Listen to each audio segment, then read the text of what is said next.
வணக்கம் நண்பர்களே. இன்னைக்கு நம்ம ஒரு முக்கியமான விஷயத்தை பத்தி பேச போறோம். அது என்னன்னா 200 டெஸ்டோட நம்மளோட சச்சின் வந்து ரிட்டையர்ட் ஆயிட்டாரு. ரிட்டையர்ட் ஆயிட்டாருன்னு சொல்றதை விட அது வந்து ரிட்டையர்ட் நம்ம சொல்ல முடியாது. ஏன்னா அவரோட சாதனைகள் வந்து என்னைக்குமே நம்ம கிட்ட விடைபெற முடியாது. அவர் இன்னைக்கும் நம்ம கூட விளையாடிட்டு இருக்க மாதிரியே இருக்குது. ஒவ்வொரு பிளேயரும் அடிக்கிற ஒவ்வொரு ஷாட்டும் சச்சினோட வழித்தோன்றல் மாதிரியே இருக்கும். அவர் ஆடுற கவர் டிரைவ் வந்தாலும் சரி, ஸ்ட்ரைட் டிரைவ், லெக் பிரேக், எதுவாக இருந்தாலும் சரி, அவர் பவுலிங் பண்ற ஸ்டைலும் சரி, எல்லாரோட வீரர்களோட அணுக்கள்லையும் அவரோட ஆட்ட நுணுக்கங்கள் கலந்துருக்குது. அந்த கலந்துருக்கான ஆட்ட நுணுக்கங்கள் வந்து எப்பவுமே நம்ம கூடவே இருந்துகிட்டே இருக்க மாதிரி தான் இருக்கும். ஸோ அவரோட சாதனைகள், மற்றபடி உள்ள சரித்திரங்கள் இதெல்லாம் நம்ம எடுத்து பார்க்க போனோம்னா கிட்டத்தட்ட 1/4 நூற்றாண்டு ஒரு துறையில் அவர் இருக்காரு. கிட்டத்தட்ட நம்ம படிச்சு முடிச்சுட்டு ஒரு வேலைக்கு போனோம்னா அந்த வேலையில நாம ஒரு சில்லர் ஜூப்ளி கொண்டு வரதுக்குள்ள ரிட்டையர்ட் ஆக வேண்டும் ஆயிடுவோம்.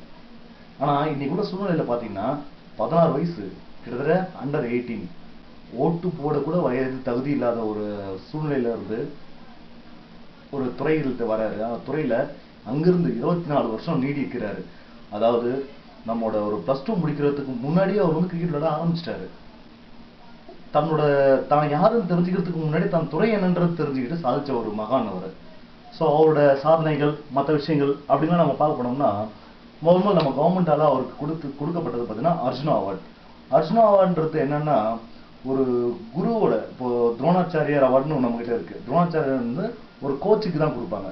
ஸோ அர்ஜுனா அவார்டுன்றது ஒரு பிளேயருக்கு கொடுத்துருக்காங்க. என்ன மேட்டர்னா ஒரு குரு கிட்ட இருந்து கத்துக்கிட்ட ஒரு சிஷியன் குருவை மிஞ்சக்கூடிய ஒரு திறமை உள்ளவன். ஸோ அப்படிப்பட்ட ஒரு திறமைசாலி தான் வந்து நம்ம சச்சின். நம்மளோட இந்தியன் கவர்மெண்ட் அவருக்கு கொடுத்த அவார்டுன்னு பார்த்தீங்கன்னா அர்ஜுனா அவார்ட்ல இருந்து ராஜீவ்காந்தி கேல் ரத்னா அவார்ட், பத்மஸ்ரீ, பத்ம விபூஷன், ஸோ இந்த மாதிரி கொடுத்துருக்காங்க. ஐசிசியில் பார்த்தீங்கன்னா கிரிக்கெட் ஆஃப் த இயர் 2010 கொடுத்துருக்காங்க. எல்ஜி பீப்புள் சாய்ஸ் அவார்ட், இந்த மாதிரி நிறைய அவார்ட்ஸ் கொடுத்துருக்காங்க. ஸோ அது இல்லாமல் இன்னொன்று அந்த மீடியாஸ்லாம் கொடுத்த அவார்டு, இதெல்லாம் கணக்கு பண்ணி பார்த்தோம்னா இந்த ஒரு லிஸ்ட் நம்ம எழுதியே போனோம்னு வச்சுக்கோங்களேன், கிட்டத்தட்ட அதுவே ஒரு புக்கே போடலாம். அவர் வாங்கின அவார்ட்ஸ், என்னென்ன அவார்ட்ஸ் வாங்கியிருக்காரு, எவ்வளோ அவார்ட்ஸ் வாங்கியிருக்காரு, இதெல்லாம் நம்ம பார்த்தோம்னா அதுலேயே ஒரு தனி புக்கே போடலாம். ஸோ அது இல்லாமல் அவரோட டெஸ்ட் கேரியரும் சரி, ஒன் டே கேரியர்லையும் சரி, அவர் செஞ்ச சாதனைகள், மற்ற விஷயங்கள் இதெல்லாம் நம்ம பார்க்க போனோம்னா இட்ஸ் அ லெஜண்ட். ஒரு லெஜண்ட்னு சாதாரண வார்த்தைகளை சொன்னோம்னா அது வந்து எல்லாருக்கும் சொல்ற மாதிரி ஒரு வார்த்தையாவே இருக்கும். அந்த மாதிரிலாம் சொல்லக்கூடாது. It's a great successful man. So never failure. So அந்த மாதிரி பார்க்க போனீங்கன்னா அவரோட ஒன் டே கேரியரில் பார்த்தீங்கன்னா கிட்டத்தட்ட 18,000 ரன்கள். ஸோ இன்னைக்கு நிலைமையில யாருமே அந்த அளவு போகிறதுக்கு வாய்ப்பே கிடையாது. கிட்டத்தட்ட 463 மேட்ச், அதில் 234 மேட்ச் அவர் விளையாடி வின் பண்ணியிருக்காங்க. ஸோ அதில் அவர் அடித்த செஞ்சுரிஸ்ன்னு நீங்கள் பார்த்தீங்கன்னா 49 செஞ்சுரி. அதே மாதிரி டெஸ்ட்டில் பார்த்தீங்கன்னா 15,900, ஆல்மோஸ்ட் என்ன 16,000 ரன்னு போக முடியாத ஒரு நிலைமையில இன்னும் ஒரு 79 ரன் அடிச்சிருந்தாருன்னா 16,000 தாண்டி இருப்பார் டெஸ்ட்டில். ஸோ அது முடியாமல் போயிடுச்சு. அவர் விளையாடின 200 டெஸ்ட்டில் 72 டெஸ்ட் வந்து அவர் வின் பண்ணியிருக்காங்க. ஸோ மீதி 56 டெஸ்ட் பார்த்தீங்கன்னா தோல்வியில் அடைஞ்சிருக்கு. 72 டெஸ்ட் வந்து ட்ரா இருக்கு. ஸோ இவ்வளோ பெரிய ஒரு கேரியர், ஸோ இவ்வளோ பெரிய ஒரு மனுஷன் இன்னைக்கு வேர்ல்டில் கிட்டத்தட்ட கிரிக்கெட் விளையாடுற கண்ட்ரிஸ்ன்னு பார்த்தீங்கன்னா ஒரு என்ன சொல்லிடலாம், ஒரு 15லேருந்து 20 கண்ட்ரிஸ்க்குள்ளே தான் வந்து கிரிக்கெட் விளையாடுவாங்க. இந்த அத்தனை கண்ட்ரிலையும் சச்சின்ற ஒரு பேர் பிரபலம் மட்டும் இல்லை, அந்த உருவமே பிரபலம் அடைஞ்ச ஒரு இந்த 20 நாடுகளை பொறுத்த வரைக்கும். ஸோ கிரிக்கெட்னு ஒரு பேர் எடுக்கும்போது விரல் விட்டு எண்ணக்கூடிய சில நபர்களில் டாப் 5ல் இருக்கிற ஒரு நபர் தான் நம்மோட சச்சின். ஸோ டான் பிராட்மேன்ல இருந்து விவின் ரிச்சர்ட்ஸ், பிரைன் லாரா, அந்த மாதிரி வரிசையில் வரும்போது இவங்கெல்லாம் முன்னாடியே நம்ம சச்சின் வருது. பிராட்மேனுக்கு அடுத்த இடத்துல யார் வராங்கன்னா நம்ம சச்சின் தான். ஏன்னா பிராட்மேனிலே புகழப்பட்ட ஒருத்தர். ஸோ அப்படிப்பட்ட பெருமைக்குரிய ஒரு மனுஷன் இப்போ ரிட்டையர் ஆகிட்டாரு. இனிமேல் நம்ம அவரை வந்து ஒரு கிரவுண்டில், ஒரு இன்டர்நேஷ்னல் மேட்ச்ல கிரவுண்டில் நம்ம அவரை வந்து இனிமேல் பார்க்கவே முடியாது. ஸோ அப்படிப்பட்ட ஒரு மனுஷன் இன்னைக்கு ரிட்டையர் ஆகும்போது எல்லாருக்கும் உள்ள ஒரு சோகம் ஏற்படுது. அந்த சோகம் என்ன, ஏன் அந்த சோகம் எல்லாருக்கும் ஏற்படுது? பல காரணங்கள் சொல்லலாம், பல விஷயங்கள் சொல்லலாம். நம்ம அதில் முக்கியமாக நம்ம ஒரு விஷயம் சொல்ல வேண்டியிருக்கு. சச்சின் மட்டும் தான் கிரிக்கெட் விளையாடினாரா? சச்சினுக்கு முன்னாடி யாரும் கிரிக்கெட் விளையாடலையா? சச்சினுக்கு பிறகும் யாரும் விளையாட போகிறது இல்லையா? விளையாடி தான் இருக்காங்க. ஸோ மாற்றம் ஒன்று மட்டுமே மாறாதது. ஸோ இன்னைக்கு அந்த மாற்றம் நிகழ்ந்திருக்கு. ஆனால் இவ்வளோ பெரிய சாதனையாளருக்கு இன்னைக்கு பாரத் ரத்னா விருது கொடுக்கணும் அப்படின்னு சொல்றாங்க. ஸோ அந்த பாரத் ரத்னா விருது இன்னைக்கு கொடுக்கும்போது பல்வேறு சர்ச்சைகள் ஏற்படுது. ஏன் அந்த பல்வேறு சர்ச்சைகள் ஏற்படுது? ஏன் சச்சினுக்கு கொடுத்தா என்ன தப்பு? ஏன் சச்சினுக்கு கொடுக்க கூடாது, சச்சினுக்கு தேவையில்லை அப்படின்னு ஒரு பக்கமும், சச்சினுக்கு கொடுத்து ஆகணும் அப்படின்னு இன்னொரு பக்கமும் ஒரு கருத்து வந்துட்டு இருக்கு. ஸோ அந்த கருத்து என்னன்றது நாம பார்க்கலாமா? பார்ப்போம். அதுல முக்கியமான ஒரு விஷயம் இப்ப நம்ம பார்க்க போறது. ஸோ அது என்னன்னா, இந்த பாரத் ரத்னா என்ன? ஸோ இந்த பாரத் ரத்னான்றதுக்கு முன்னாடி, இந்த பாரத் ரத்னா இதுக்கு முன்னாடி யார் யாருக்கெல்லாம் வழங்கப்பட்டிருக்கு, ஸோ அதை நாம பார்ப்போம். பாரத் ரத்னா கிட்டத்தட்ட 41 நபர்களுக்கு வழங்கியிருக்காங்க. ஸோ அந்த 41 நபர்கள் யார் யாரு அப்படின்னு நம்ம பார்க்கும்போது பார்த்தீங்கன்னா, இங்க நம்ம பார்க்கலாம்.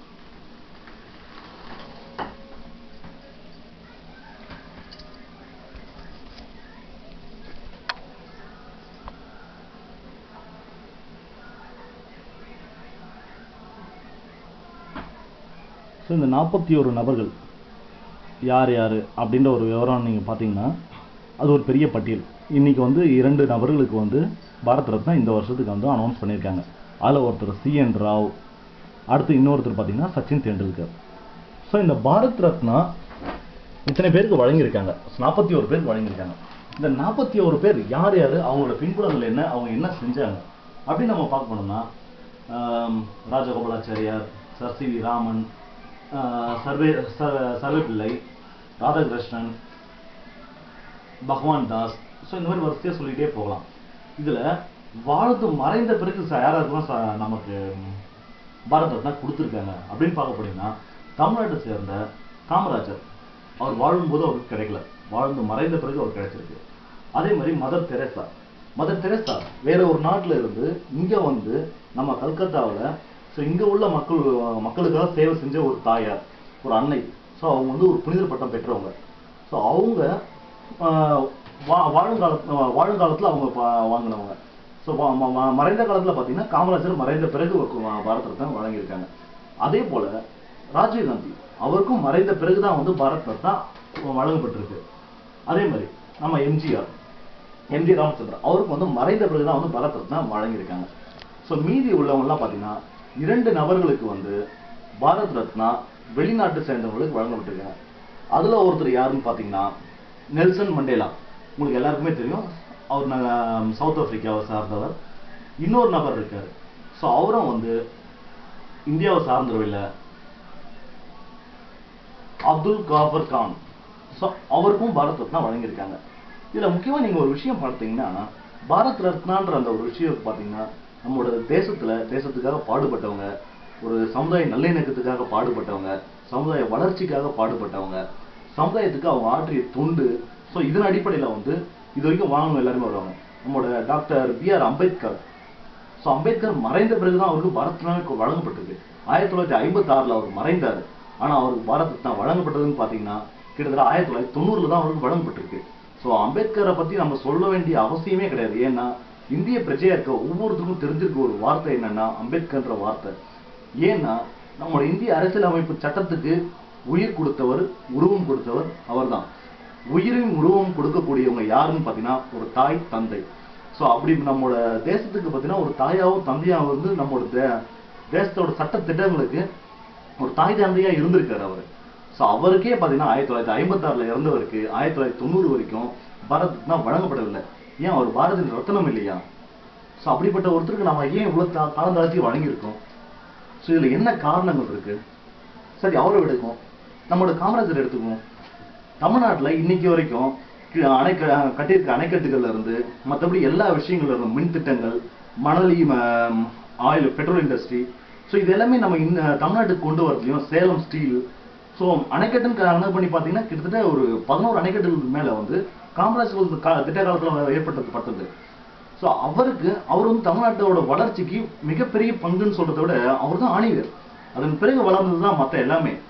ஸோ அப்படிப்பட்ட ஒரு மனுஷன் இறந்த பிறகு அவருக்கு பாரத் ரத்னா கொடுத்துருக்காங்க. இதுல இன்னொரு விஷயம் நீங்க கவனிக்கணும், சச்சினுக்கு நாம கொடுக்கறத பத்தி ஏன் இவ்வளவு விவாதங்கள் வருதுன்றது. விவாதங்கள் வர்றது உண்மைதான். கடந்த காலங்களில் நீங்க பாத்தீங்கன்னா ஒரு விஷயம் தெரிஞ்சிருக்கும், பாரத் ரத்னாவுக்கு சச்சினை வந்து பரிந்துரை செய்யறாங்க. அப்ப நம்மளோட அரசாங்கம் சொல்ற ஒரு காரணம் என்னன்னா, விளையாட்டுத்துறைக்கு பாரத் ரத்னா வழங்கப்பட மாட்டாது அப்படின்னு. சரி, எல்லாருக்குமே ஒரு பக்கம் எதிர்ப்பு இருந்து சரி ஓகே விளையாட்டுத்துறை தானே அப்படின்னு சொல்லி விட்டாங்க. ஸோ ஸோ அதே அரசாங்கம் இன்னைக்கு பாரத் ரத்னா வழங்குறேன் அப்படின்னு சொல்றாங்க. ஏன் இதுல என்ன முரண்பாடு இருக்கு? ஸோ இப்போ மட்டும் விளையாட்டுத்துறை இல்லையா கிரிக்கெட்ன்றது? ஸோ இன்னைக்கு மட்டும் எப்படி அது மாறுச்சு? ஸோ ஏன் அரசாங்கத்துக்கு இப்படி ஒரு நிலைமை வருது? யோசிக்க வேண்டிய ஒரு கேள்வி எல்லாம் இது. இந்த கேள்வியோட நாம சில விஷயம் பார்க்கணும். சச்சின் வந்து நம்மளோட கிரிக்கெட் துறையில பாத்தீங்கன்னா நம்மளோட நாட்டை வந்து ஒரு லெவல் கொண்டு போய் நிறுத்தி இருக்காரு. எல்லா உலக நாடுகளும் நம்ம திரும்பி பார்க்குற அளவுக்கு. ஆனா இதுக்கு முன்னாடி ஒரு விஷயத்தை நம்ம பார்க்கணும். 1984 சாரி 1983 1983ல நம்ம வேர்ல்ட் கப் வின் பண்றோம். அன்னைக்கு நம்ம வேர்ல்ட் கப் வின் பண்ணும்போது அன்னைக்குள்ள சூழ்நிலை என்னன்னு நீங்க நம்ம யோசிச்சு பார்க்கணும். கபில் தேவ் தான் captain, opening batsman Sunil Gavaskar and Srikanth, Krishnamachari, Srikanth. So இவங்க எல்லாருமே ஒரு 11 பேர் கொண்ட அணி ஒன்று இருக்கு. ஸோ இந்த அணி 83ல நாம காலடி எடுத்து வைக்கும் போது ஸோ அது என்ன சொல்றது, அது ஒரு கத்துக்குட்டி நாடுன்னு கூட சொல்ல முடியாது. ஒரு ட்ரையலுக்காக அடிஷனலா ஒரு 10 பேர் இல்ல, 10 பேர் இல்லாத போது 9 பேர் தான் இருக்காங்க, இன்னொரு ஆள் வேணும் அப்படின்னு நம்ம ஒருத்தர் கூப்பிட்டு விளையாடுற மாதிரி.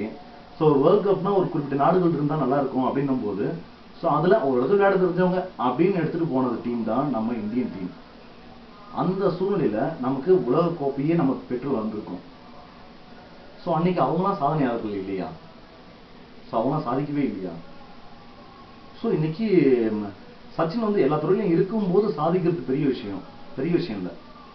ஸோ ஒரு வாய்ப்பே இல்லாம அங்கிருந்து போராடி ஜெயிச்சுட்டு வர்றது தான் வந்து சாதனை. எல்லா சந்தர்ப்பங்களும் எல்லா வாய்ப்புகளும் அமைய பெற்று அதுல வர்றது வந்து ஒரு பெரிய விஷயம் இல்லை. அதே சமயம் நம்ம கிரிக்கெட் வீரர்ல பாத்தீங்கன்னா பாகிஸ்தான் பிளேயர் ஒருத்தர் இருக்காரு, இம்ரான் கான். கிட்டத்தட்ட தன்னோட வாழ்நாள்ல சம்பாதிச்ச பணத்துல 700 கோடி ரூபாய் செலவிட்டுல ஒரு கேன்சர் ஹாஸ்பிட்டல் அவர் கட்டி தன்னோட மக்களுக்கு ஒரு பைசா கூட வசூலிக்காமையே இலவசமா ஒரு கேன்சர் ஹாஸ்பிட்டல் கட்டி ஒரு நற்பணி ஆட்டிட்டு இருக்காரு. அப்படி இருக்கும்போது நம்ம சச்சின் நம்மளோட சமுதாயத்துக்கோட வளர்ச்சிக்கு என்னென்னலாம் செஞ்சிருக்காரு யோசிச்சு பார்க்கலாமா? ஒரு பெரிய ரெஸ்டாரண்ட், தான் வசிக்கிறதுக்குன்னு சொல்லிட்டு கிட்டத்தட்ட ஒரு 100 கோடி ரூபாயில ஒரு வீடு, பெரிய ரெஸ்டாரண்ட். அதே ரெஸ்டாரண்ட் வந்து எல்லாரும் வரவும் போறவங்க சாப்பிட்றதுக்கு ஃப்ரீயா சாப்பிட்றது கிடையாது, வருமானம். அதே சமயம் சில வருஷங்களுக்கு முன்னாடி ஒரு சர்ச்சை ஒன்று வந்தது. என்னன்னா அவர் கிரிக்கெட் விளையாடி முடிச்சுட்டு அங்க வந்து வரும்போது அவருக்கு கிஃப்டா வந்து ஒரு கார் வருது. ஸோ கிஃப்டா வர காரை இந்தியாவுக்கு கொண்டு வரும்போது எவனோ ஒருத்தன் வெளிநாட்டுக்காரன் அவன் வந்து ஃப்ரீயா கொடுக்குறான், அந்த கார் கூட நம்ம கவர்மெண்ட் டேக்ஸ் போடுது அப்படின்னு சொல்லிட்டு எல்லாரும் குதிச்சு இருந்தாங்க. உடனே நம்ம சச்சினும் வரி விலக்கு வேணும்னு சொல்லி லெட்டர் கேட்டாரு. லெட்டர் கொடுத்த உடனே வரி விலக்கும் கொடுத்தாங்க. ஸோ கொண்டு வந்தாரு. கொண்டு வந்தபடி அந்த காரை என்ன செஞ்சாரு, வித்து சம்பாதிச்சாரு. ஸோ அப்படி வித்த அந்த காசை யாருக்காவது கொடுத்தாரா? இல்ல அது அட்லீஸ்ட் அதுக்கு ஒரு வித்த பிறகாவது அதுக்கு ஒரு வரியை கட்டியிருந்தா அது நாட்டுக்கோட வளர்ச்சி கொஞ்சமா பயன்பட்டு இருக்கும்ல. ஸோ அதையும் செய்யல. அதே போல சமுதாயத்துக்குன்னு சொல்லிட்டு எந்த ஒரு வளர்ச்சி விஷயத்துலயும் அவர் பங்கு பெறல. ஸோ இந்த மாதிரிலாம் இருக்கும்போது அவர் பாரத் ரத்னான்னு எதை வச்சு சொல்லலாம்? தனிப்பட்ட மனிதர்களோட சாதனை எல்லாம் வந்து நம்ம சொல்ல முடியாது. அப்படி பார்க்க போனா சினிமா துறையில எவ்வளவு பேர் இருக்காங்க, ஸோ எவ்வளவு நடிகர்கள் இருக்காங்க. ஸோ அவங்கெல்லாம் கொடுத்துடலாமா? இவங்க அவங்கள திறமையா இருக்காங்க, இவ்வளவு இது சம்பாதிக்கிறாங்க அப்படின்லாம் கொடுத்துட முடியுமா? உயிரை கொடுத்து நடிக்கிறாங்க. ஸோ நடிக்கும் போது நிறைய பேர் உயிரை விட்டவங்க இருக்காங்க. ஸோ கொடுத்துடலாமா? ஏன் நம்மளோட நோபல் பரிசுவான ரவீந்திரநாத் தாகூர், அவர் பாரதத்தோட ரத்னா இல்லையா? அவர் நம்மளோட காந்திஜி, அவரும் ரத்னம் இல்லையா நம்மளோட பாரதத்துக்கு? ஸோ எந்த ஒரு அளவுகோல்ல சச்சினுக்கு நாம பாரத ரத்னா கொடுக்கணும் அப்படின்னு சொல்லிட்டு நம்ம போராடிட்டு இருக்கிறோம். நம்மளோட போராட்ட நியாயமா? இந்த கேள்வி நாம யோசிக்க வேண்டிய கேள்வி இல்லையா? ஸோ அன்னைக்கு விளையாட்டுத்துறைக்கு பாரத் ரத்னா இல்லைன்னு சொன்ன அரசாங்கம் இன்னைக்கு இருக்குன்னு சொல்லி கொடுக்கும்போது அதோட உள்நோக்கம் என்னன்னு யாராவது யோசிச்சு பார்த்தீங்களா? ஏன்னா இன்னைக்கு உள்ள அரசியல் சூழ்நிலை இது. இன்னைக்கு உள்ள அரசியல் சூழ்நிலை என்ன, அப்படி என்ன மாற்றம் இங்க ஏற்பட்டிருக்கு? ஒன்றும் இல்லை. சமீப காலமா பிஜேபியோட பிரதமர் வேட்பாளர்னு சொல்லிட்டு மோடி அறிவிச்சிருக்காங்க. அவர் எங்க சென்றாலும் கூட்டம் கூடுது. ஏன் கூட்டம் கூடுது? ஏன்னா அவரோட பின்புலம், அவரோட சாதனைகள் தான் அதுக்கு காரணம். குஜராத் இந்த அளவுக்கு வளர்ச்சி பெற்று இவ்வளவு பெரிய இதுவா இருக்கும்போது கிட்டத்தட்ட பாத்தீங்கன்னா 2001ல ஒரு பெரிய பூகம்பம். அந்த பூகம்பத்துல தரைமட்டமான ஒரு நகரம் குஜராத். ஸோ அந்த தரைமட்டமான ஒரு அந்த சூழ்நிலையில முதல்வர் பொறுப்பேற்று ஒரு பீனிக்ஸ் பறவை போல அந்த நகரத்தையே மாத்தி காமிச்சிருக்காரு. ஒரு பீனிக்ஸ் பறவை சாம்பல்ல இருந்து உயிர் பெற்று வர்றது எப்படியோ அந்த மாதிரி அழிந்த ஒரு நகரத்தை உயிர்ப்பித்து கொண்டு வந்து இன்னைக்கு இந்தியாவில் பல்வேறு துறைகளில் முன்னணியில கொண்டு போயிட்டு இருக்காரு. ஸோ அந்த சாதனைகள் தான் அவரோட வளர்ச்சிக்கு காரணம். ஸோ அந்த வளர்ச்சியால அதே மோகத்துல ஸோ இந்திய பாரதியே அதே போல வளர்த்து எடுப்பாரு அப்படின்ற ஒரு ஆதங்கத்துல இளைஞர்கள் கூட்டம் அவர்கிட்ட போயிட்டு இருக்கு. ஆனா அதே காங்கிரஸ் இந்த கடந்த 10 ஆண்டுகள்ல அவங்க சேர்ந்து, கடந்த 10 ஆண்டுகள் கூட சொல்ல முடியாது, இந்த 66 ஆண்டுகள்ல அவங்களோட ஆட்சி காலம்னு பாத்தீங்கன்னா கிட்டத்தட்ட 59 ஆண்டுகள் வந்து அவங்க ஆட்சி பண்ணியிருப்பாங்க. ஸோ 59 ஏறக்குறைய ஆட்சி பண்ணியிருக்காங்க. இந்த ஆட்சியில இவங்க செஞ்சதெல்லாம் என்ன? இந்த கடைசி 10 ஆண்டுகள்ல என்னதான் செஞ்சாங்க யோசிச்சு பாருங்க. ஸோ அப்படி இருக்கும்போது அங்க எப்படி கூட்டம் போகும், மக்கள் எப்படி அவங்க ஆதரிப்பாங்க? ஸோ அவங்க மக்கள் ஆதரிக்கிறதுக்கான ஒரு சக்தி வேணும். ஸோ அந்த சக்தி என்ன, அந்த சக்தி என்னன்னு அவங்க தேடும்போது அவங்களுக்கு கிடைச்ச ஒரு ஆயுதம் தான் சச்சின். சச்சினுக்கு பாரத ரத்னாவை கொடுத்து தன்னோட மேடைகளில் சச்சினை ஏற்றினோம்னா அதன் மூலமா கூடுற இளைஞர்கள் கூட்டம் அவங்களோட வாக்கு வங்கி அப்படின்னு அவங்க எதிர்பார்க்குறாங்க. அந்த ஒரு காரணத்துக்காக மட்டும்தான் வந்து சச்சினுக்கு இன்னைக்கு பாரத ரத்னா அப்படின்னு அறிவிச்சிட்டு இருக்கிறாங்க. ஸோ இது நமக்கெல்லாம் வெட்கக்கேடான ஒரு விஷயமா இல்லை? ஒரு தனி ஒரு கட்சி, தனி ஒரு மனிதனோட லாபம், அதுக்காக கிட்டத்தட்ட 110 கோடி மக்களோட உணர்ச்சிகளையும் 110 கோடி மக்களோட வரி பணத்தையும் கொண்டு போயிட்டு அடமான வைக்காத குறையா சொல்லிட்டு இருக்காங்க. நாளைய சமுதாயம் எழுந்து வந்து கேட்கும்போது அந்த கேள்வி அவங்க கேட்க மாட்டாங்களா? ஸோ சச்சின்ற மனுஷன் யாரு, அவருக்கு எப்படி எந்த அளவுக்குள்ள கொடுத்தாங்க அப்படின்ற ஒரு கேள்வி நாளைக்கு வராதா? ஸோ இது ஒரு தவறான ஒரு முன்னுதாரணம் ஏற்படாதா? இதே மாதிரி தயான் சந்த் ஹாக்கி பிளேயர், அதே பிராட்மேனால பாராட்டப்பட்டவர் தான் வரும். ஸோ ஒரு கிரிக்கெட் பிளேயரை கூட்டு வந்து ஹாக்கியில சேர்த்திருக்கீங்க போல அப்படின்னு சொல்லிட்டு ஆச்சரியப்பட்டு பேசினவர் தான் நம்மளோட பிராட்மேன். ஸோ அவரே ஆச்சரியப்பட்டு பேசின ஒரு மனுஷன் நம்மளோட இந்தியாவுக்காக ஒலிம்பிக்ல தங்கம் வாங்கி கொடுத்தவர். பல இதுல கிட்டத்தட்ட 100 கோலுக்கு மேல, ஒரே லீக்ல 100 கோலுக்கு மேல அடிச்சவர், இந்தியாவை தனி ஒரு மனுஷனா தூக்கிட்டு போய் வின் பண்ணி கொடுத்தவர். ஸோ அவர் இறந்தும் பல வருஷம் ஆயிடுச்சு. இனி வரைக்கும் அவருக்கு எதை பத்தியும் யோசிக்கவே இல்லை. ஏன்னா அவர் இறந்துட்டாரு. நம்மளோட தேசிய விளையாட்டே ஹாக்கி தான், தேசிய விளையாட்டே ஹாக்கி. அப்படி இருக்கும்போது அவருக்கே நம்ம அந்த பாரத ரத்னான்ற ஒரு விஷயத்த பண்ணவே இல்லை. இத்தனையும் பல முறை ஒலிம்பிக்கு நம்ம வின் பண்ணி கொடுத்தவர், ஒலிம்பிக் தங்கத்தையும் வின் பண்ணி கொடுத்தவர் நமக்கு. ஆனா இன்னைக்கு இந்த நம்மளோட சச்சின் பாத்தீங்கன்னா அவர் விளையாடினது வேர்ல்ட் கப்னு கணக்கு பண்ணீங்கன்னா 92, 96, 2000, 99, 2003, அடுத்தது 2007, 2011, 2013. இத்தனை வருஷமா நம்மளோட சச்சின் வந்து நம்ம வேர்ல்ட் கப் விளையாடிட்டு இருக்காரு. 2013 தான் வேர்ல்ட் கப்பே வின் பண்ணோம். சாரி 2011 தான் வேர்ல்ட் கப்பே வின் பண்ணோம். இந்த 2011 வேர்ல்ட் கப் வின் பண்ணும்போது அவரோட பங்களிப்பு என்ன அப்படின்றதையும் யோசிச்சு பார்க்கணும். ஸோ அப்படிப்பட்ட ஒரு மனுஷனுக்கு நாம வந்து பாரத்னா கொடுக்க தயாரா இருக்கோம். ஆனா ஒலிம்பிக்ல நமக்காக தங்கம் வாங்கி கொடுத்த, நம்ம தேசிய விளையாட்டுக்காக தங்கம் வாங்கி கொடுத்த ஒரு மனுஷனை பத்தி நம்ம யோசிக்கவே இல்லை. ஏன்? ஸோ இது எல்லாமே வந்து தனி ஒரு கட்சி, தனி ஒரு மனிதர்களோட லாபத்துக்காக அடமானம் வைக்கப்படுறாங்க.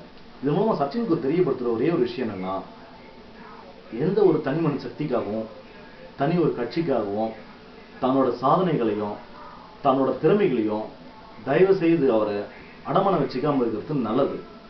ஏன்னா இது அவருக்கு மட்டும் இல்ல, அவர் 110 கோடி மக்களுக்காக செய்யற நன்மையும் கூட. ஸோ இதையும் அவர் யோசிக்கணும். அதே சமயம் இன்னைக்கு 40 வயசுல அவர் ரிட்டையர் ஆயிட்டாரு. இன்னைக்கு என்னோட கிரிக்கெட் தான் என்னோட உயிர் மூச்சு, கிரிக்கெட்டுக்காக தான் நான் வாழ்ந்துட்டு இருப்பேன் அப்படின்னு சொல்றாரு. ஸோ அவர் வாழ வச்சுட்டு இருக்கிறதும் இந்த 110 கோடி மக்கள் தானே. ஸோ அவங்களுக்காக அவர் என்ன செய்ய போறாரு அதை பத்தியும் அவர் சொல்ல வேண்டிய கட்டாயம் இருக்கு. கண்டிப்பா அவர் சொல்லணும். இருக்கிறவங்க இல்லாதவங்களுக்கு கொடுத்து உதவணும். ஆனா இலவசமா எதையுமே கொடுக்க வேண்டாம். ஒவ்வொருத்தரோட உழைப்பையும் அங்கீகரிச்சாவே போதும். ஸோ அதையும் அவர் செய்வார் நான் எதிர்பார்க்கிறேன் கண்டிப்பா. அதே மாதிரி நம்மளோட இளைஞர்கள் தயவு செய்து ஒரு குறுகிய மனப்பான்மையோட இருக்க வேண்டாம். நம்மளோட தேசம்ன்றது சாதாரண விஷயம் இல்லை. சுதந்திரத்துக்கு முன்னாடி எத்தனை பேர் உயிர் பலி இருக்கு, சுதந்திரத்துக்கு முன்னாடி எத்தனை பேர் போராடி இருக்காங்க, சுதந்திரத்துக்கு பிறகு எத்தனை பேர் போராடி இறந்துருக்காங்க. சுதந்திரத்துக்கு பிறகுன்னு சொல்லும் போது பாத்தீங்கன்னா அந்நிய சக்திகள்கிட்ட இருந்து நம்மளோட தேசத்தை பாதுகாக்கிறதுக்காக நம்ம ராணுவ வீரர்கள். ஸோ கார்கில் போர் இப்போ நமக்கு தெரிஞ்சது பார்த்தீங்கன்னா கார்கில் வார் மட்டும் தான் நமக்கு தெரிஞ்சது. ஸோ நமக்கு தெரியறதுக்கு முன்னாடியே பார்த்தீங்கன்னா சீனாவோட நடந்த சண்டைகளும் சரி, காஷ்மீர்ல நடந்த சண்டைகளும் சரி, நம்மளோட பார்டர்ல நடந்த சண்டைகளும் சரி. ஸோ இதெல்லாம் எத்தனை வீரர்கள் நமக்காக உயிர் கொடுத்துருப்பாங்க. ஸோ அவங்களுக்கு என்னைக்காவது நம்ம நினைச்சு அவங்களுக்காக யோசிச்சிருப்போமா, அவங்களுக்காக ஒரு சொட்டு கண்ணீர் விட்டுருப்போமா? இந்த வீடியோ பார்க்கும்போது சச்சினோட ரசிகர்கள் பல பேருக்கு வந்து என் மேல கோபம் வரலாம். நான் கோபம் வர்ற அத்தனை வீர ரசிகர்களுக்கும் நான் ஒரே ஒரு விஷயத்த மட்டும் தான் சொல்லிக்கிறேன். 40 வயசுல சச்சின் ரிட்டையர்ட் ஆகிறான்னு சொல்லி வருத்தப்படுறேன் நீங்க. ஸோ உங்களோட அப்பா அம்மா அவங்களோட உழைப்பை நிறுத்தி அவங்களுக்காக நீங்க உழைக்க ஆரம்பிச்சீங்கன்னா கண்டிப்பா விமர்சனம் பண்ணுங்க. அதே சமயம் இன்னொரு முக்கியமான ஒரு விஷயம், உங்களால சமுதாயத்துக்கு ஒரு சிறு பங்களிப்பாவது உங்களால இருக்கு அப்படின்னு சொன்னா தயவு செய்து விமர்சனம் பண்ணுங்க. இந்த ரெண்டுமே இல்லாத யாருமே விமர்சனம் பண்ண தகுதியற்றவர்கள். இது நான் என்னோட மனசுல இருந்து சொல்ற வார்த்தை. அதனால தனி மனித ஒழுக்கம், தேசப்பற்று ரெண்டுத்தையும் ஒருங்கிணைந்து நம்ம தேசப்பற்றையும் தனி மனித ஒழுக்கத்தையும் உள்ளுக்குள்ள வளர்த்துக்கணும். தேசத்துக்காக பாடுபடணும். தேசத்துல நல்ல தலைவர்களையும் நல்ல முன்னோடிகளையும் நம்ம கொண்டு வரணும். தவறான முன்னோடிகளையோ தவறான தேச தலைவர்களோ இக்காரணத்தை கொண்டு நம்ம தேர்ந்தெடுக்க வேண்டாம். எந்த ஒரு கவர்ச்சி விஷயத்துக்காகவும் நம்ம மயங்க வேண்டாம். ஏன்னா இளைஞர் சக்தி நிறைந்த நம்ம தேசம். இளைஞர்களால் மட்டும்தான் அடுத்த சமுதாயத்தை படைக்க முடியும். நாளைய சமுதாயம் நம்மை பார்த்து கேள்வி கேட்கக்கூடாது. நீங்கள் என்ன செய்து விட்டீர்கள்? 20 ஆண்டுகளுக்கு முன்னாடி, 40 ஆண்டுகளுக்கு முன்னாடி, 50 ஆண்டுகளுக்கு முன்னாடி நீங்கள் செய்த தவறால் தான் நாங்கள் இப்படி இருக்கின்றோம் அப்படி என்று அடுத்த 50 ஆண்டுகளில் எந்த குழந்தையும் எந்த ஒரு சிறார்களும் ஒரு வார்த்தை கூட சொல்லிவிடக்கூடாது. இங்கிலிருந்து நமது எண்ணங்களையும் நமது செயல்களையும் தூய்மையாகவும் எளிமையாகவும் தனி மனித ஒழுக்கத்துடனும் வளர்த்துக் கொள்வோம் என்று கூறி நன்றி பெறுகின்றேன். நன்றி.